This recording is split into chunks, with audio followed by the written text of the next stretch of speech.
मोहम्मद मुस्तफा तशरीफ ले आए मौलाया। आप जैसा है न कोई आप जैसा था, कोई यूसुफ से बीका खैरिल खल्की कुल्लिहिम मौलाया सल्ली व सल्लिम दाइमन अला खल्की कुल्लिहिम। शहर का वक्त था मासूम कलियां मुस्कुराती।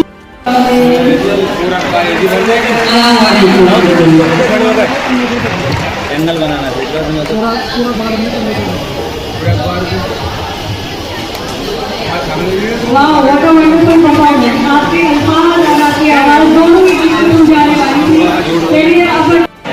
ध्यान रखिए, अपनी सीट पर बैठिए।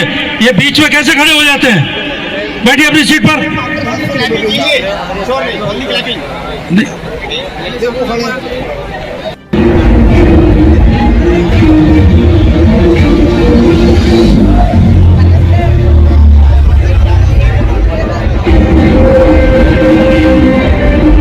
ये खत हिंदुस्तान की आजादी का सबसे बड़ा पहल है। इसे दुश्मन जहाज में नहीं देता।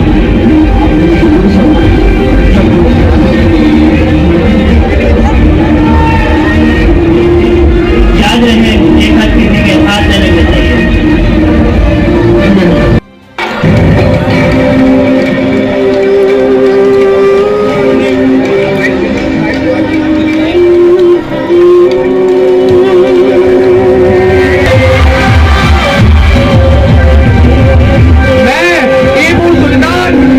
आजादी के लिए एक दिन का जीना 100 साल की गुलामी से बेहतर है।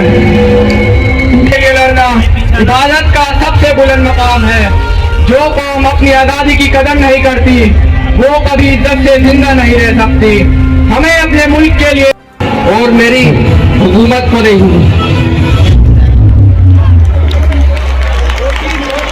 की जगह नहीं है। ये हमारा देश है, यहाँ हमारे घर है, यहाँ हमारी जमीन है। अगर हम यहाँ नहीं रहेंगे तो कहाँ रहेंगे? तुम लोगों ने गलती की है, इसलिए इनको तुम्हें सजा मिलेगी। इस सजा के लिए तैयार हो जाओ।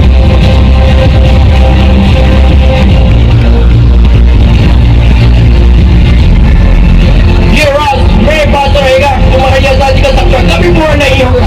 हिंदुस्तान की मिट्टी के सिपाही इसे बचाकर ही रहेंगे। क्या लगता है तुम अपने देश हिंदुस्तान को बचा सकते हो? तुम अनपढ़ लोग क्या हमें रोक पाओगे? तुम लोग यहाँ हिंदुस्तान की आजादी का हक चुराने आए हो। वाह, पहले हमारी जमीन चुराई, फिर हमारे वसाई लौटे, और अब तुम्हें लगता है कि आजादी का ख्वाब तुम्हारी जेब में ही चला जाएगा। तुम लोग रिसोर्सेज के लायक ही नहीं हो, इसलिए सब तुमसे छीना गया है, बल्कि आजादी के भी लायक नहीं हो। लेकिन देश का विद्रोही ना बनना, हमेशा देश के हित में रह के काम करना है। अगर बजा रहे हैं तो सभी सब मिलकर बजाइए तालियां। और मैं ये बात भी अर्ज करूं कि वाकई हम में जो हुब्बुल वतनी का जज्बा होता है, हमारे दिल में, हमारे सीने में, हमारे दिमागों में, जो हमारी माएँ, हमारे स्कूल कॉलेजेस, इन तमाम जगहों पर जो मोहब्बत वतन और हुब्बुल वतनी परवान चढ़ाई जाती है, वो बचपन ही से रखी जाती है। और जगह जगह पर यही कहा जाता है कि देखो बेटा, इस मोहब्बत से पीछे ना हटना, और जहां जहां तक भी इसकी इज्जत की बात हो तो वहां अपना खून निछावर कर देना, लेकिन इस परचम को सर बुलंद रहने देना और इसको नीचा ना होने देना।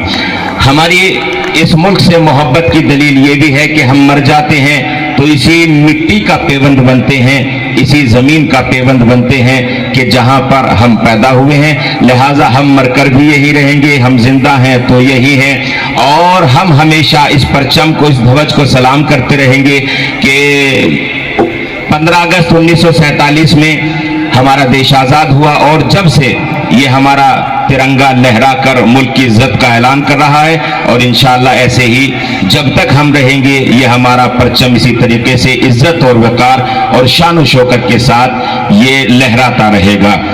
अस्सलामु अलैकुम वरहमतुल्लाहि वबरकातुहू। बहुत शुक्रिया। बता देना भाई, रोल कर दूंगा मैं। रोल। जी मैम, आज कौन से कॉलेज में और कौन सा गणतंत्र दिवस मनाया जा रहा है?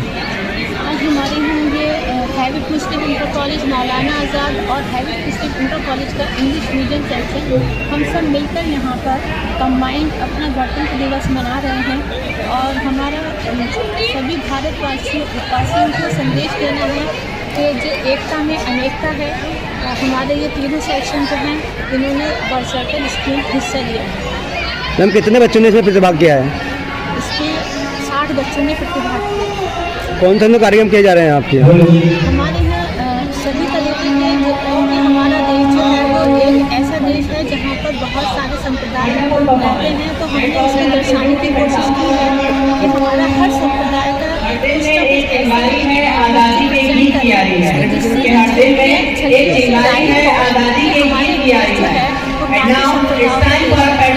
वो महानवादी को संदेश देना चाहती हूँ गणतंत्र दिवस के अवसर पर।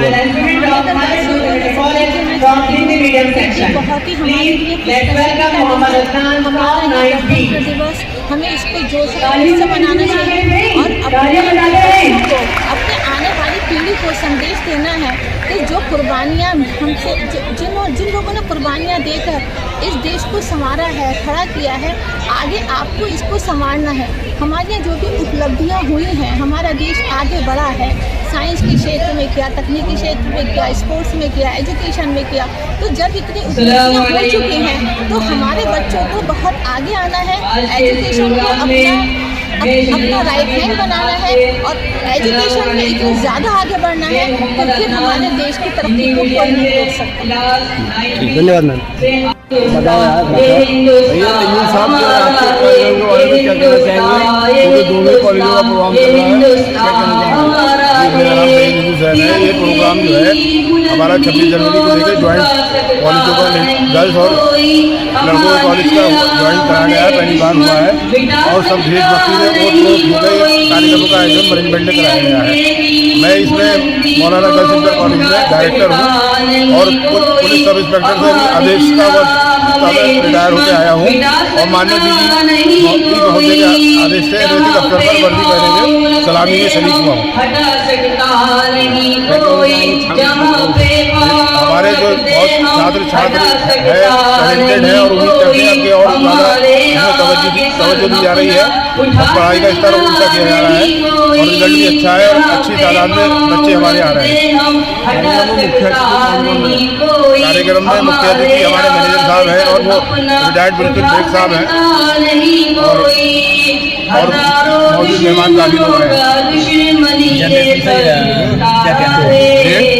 आने वाली जनरेशन के बारे में क्या? आने वाली जनरेशन जो है उनका अच्छा भविष्य है, सरकार की मंशाई है बेटी बचाओ बेटी पढ़ाओ और बेटी को सुरक्षित रखने का। इस वजह से हमारी बेटी है और बच्चे जो है सुरक्षित है और अच्छे तालीम हासिल कर रहे हैं और तालीम की तरफ तरक्की भी दी जा रही है और सुरक्षा में हमारे 112 के जवान भी रहते हैं यहाँ। युवा पीढ़ी के लिए एजुकेशन के बारे में क्या कहना चाहिए? बिना एजुकेशन के तो इंसान ही अधूरा है। एजुकेशन हर एक के लिए मस्त है, हर एक घर में एजुकेशन होनी चाहिए